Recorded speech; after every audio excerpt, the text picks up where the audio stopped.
Hi guys, welcome back to the Kpop Talks. Today we're gonna do the first 10-ish days of December. We're gonna do our weekly Kpop recap. I think this is number 33, maybe 34.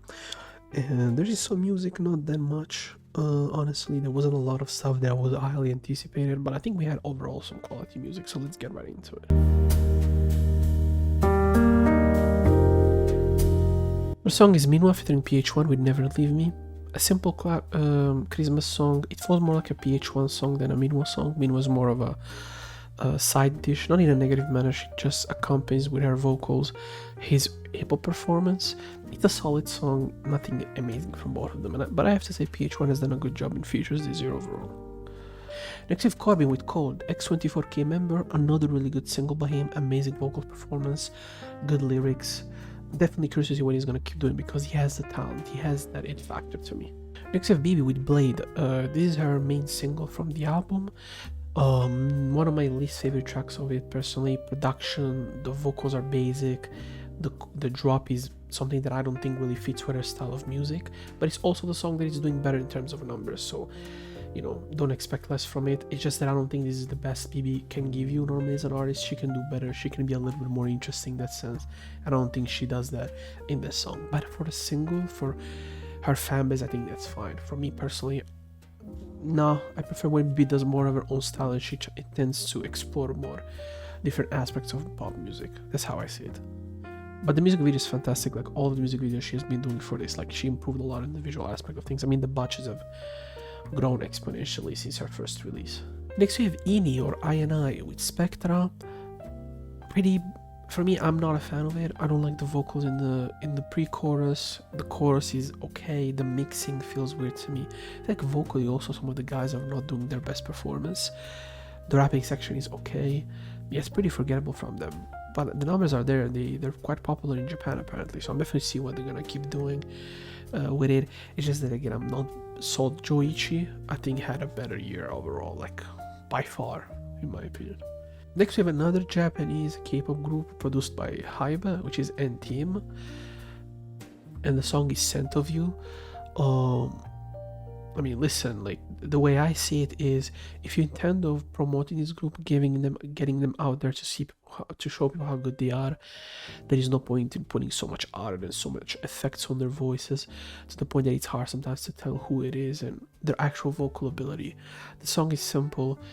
Again, it's supposed to showcase their vocal ability, but it's full of too many effects that just make it really hard to really enjoy it. And 100%. I'm watching the football game behind the video, but it's hard for it to like really, at least for me, like really see the point of a song like this. Next we have Exit with Dreamland. I think for an Exit song it's pretty solid, honestly. I wouldn't personally go back to it, but I think if you're a fan of them, you're getting exactly what you expect from this group. They've been around some time, it's just that I don't think they were able to really grow on me in a way to become a fan. You know, they're a solid group, as many as you can find in this industry, just that for me they don't really stand out as much as others. And I always use the same logic. If a group does it better than you and you do the same style, I have no reason to really listen to you as much unless you bring something different. That's how I view personally the K-pop world for me, at least right now in my life. Next is The Boys with All About You. This is a ballad. It's supposed to be a song, you know, that showcases more of a different side, sweet, romantic. It's okay. I just don't think The Boys this is really their style, but at least they're trying something different, which is fine, you know. Also vocally, not one of their best performances, in my opinion, by some of the members. Next is Jarim with Mr. Spooky. Really fun Christmas song, like with a horror element, kind of like an unsettling element in the song. Her vocals are fun, and she sounds like a traditional Korean dancer in this song. It's love the production, love all of it personally. I think it's really, really cool. It's one of her best releases this year, and Jorim had overall a good year, so it's nice to see her close the year with a fun and different song. Next is Taedel featuring Suran with Wish. As solid as they come, Taedel definitely this year has, I think, tried to sing more than his previous years in this industry. I still think he's a better rapper than anything else, so I wish he stayed at that in general, but you know, it's not the end of the world in my opinion. He tried something different, and I think he's fine at it. I just don't think he's that amazing at it personally. Next we have RM featuring, I think her name is Yeon, if I remember correctly, with Wildflower. One of the best cuts of his latest album, of his newest album, I mean. Overall, it's a fine song. I think I like RM's vocals here. They're one of the best in the album. The production is good for what they're going for. The chorus, in my opinion, is the best part. Lyrically, it's an okay song by RM. In general, it's not bad. I think he has done better things than this, even individually. But yeah, it's definitely one of the cuts of the album, in my opinion. It's the main single, I would say, from this project. So I think it's a good choice overall. Next we have Yen, and the name of this track is Bus. Pretty solid song. I think this is a solid ballad. Good vocals by her. Really sweet, gentle. The production is serviceable for what she's trying to do. I enjoyed it personally. Like, I'm a fan of Ian. I think Ian has a lot of potential as a singer, as an artist. It will depends to see how she's gonna develop because she doesn't make a lot of music. I'm pretty sure she's focusing on her modeling and her acting. I'm pretty sure she wants to act as well. So maybe she focused more on the music aspect of things. It would be better. But next we have Season featuring Claire Howe with Chains. Great song by Season in my opinion. Good vocals, solid lyrics. I think the production also, even though it's very simple, it's 3 notes put together and just looped, it works quite well. The feature is very nice as well. Ameba has been good around these last 3 months, in my opinion, 3-4 months. They've been releasing a lot of quality music, so I expect they're gonna keep the same quality going forward in 2023. Next we have Our Real Goat featuring Skinny Brown. Next we have Our Real Goat featuring Skinny Brown and Loopy with Bruise. I don't like this song. I don't like the vocal, the flows. I don't like the chorus at all. Like, this is a complete miss by everybody. Loopy, I haven't heard it from a long time, but I just don't think this is a good way to come back. If you're gonna ask me personally, I think you could have done better. Like, it's not a good feature to remind people that you're good at this. This is how I view it, at least personally. But it's one of the worst songs of this month, 100%. Next we have Nidzi You with their 4th single, Blue Moon. Interesting choice. I would expect them to go for more of a happy type of song when it comes to Christmas.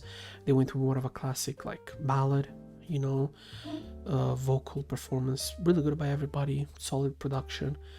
It's not bad. I just think it's an interesting decision. Next we have Extraordinary Heroes with Christmas. Aircat is way better, but I think they're finding their colors and they're improving as a band with time, and they're improving at least. Also the input of the music, and I think they've improved a lot as artists, and they've improved and they become a little bit more original and a little bit more themselves. They're not trying to be anybody else in this industry, which is good. Next we have Jackson Wang. Next we have Jackson Wang with Come Alive. Probably his best release since he has debuted as a solo artist in his last 2 or 3 years of a run. Since he has moved to China, pretty much fully time worked in China, I think he has improved a lot. With this release, his album was fine, and I feel like Come Alive is probably his best single in really a long time.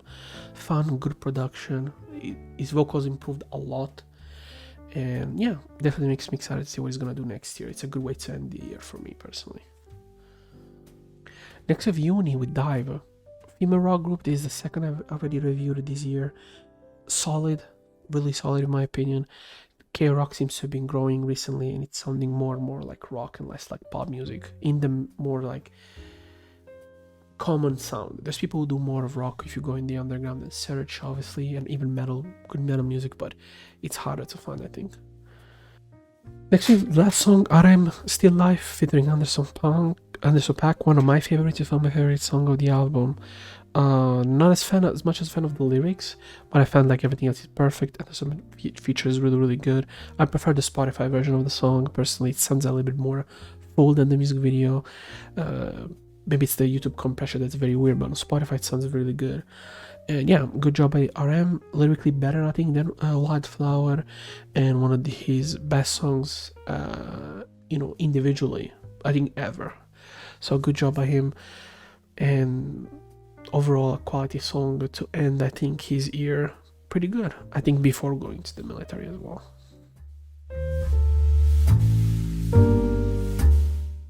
And this is it for the first 10 days of December.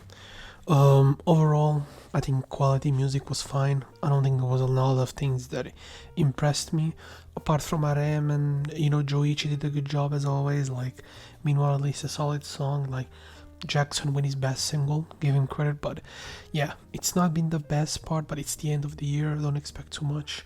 Tomorrow I have my house gonna be free in the morning, so I'll be able to shoot my top singles of the year. Definitely, I don't know about the albums. Maybe that will come towards the end of the week, and hopefully you enjoy the videos and you'll see them. Having said all that, thank you for watching, and see you at this point. In one of these days. Goodbye.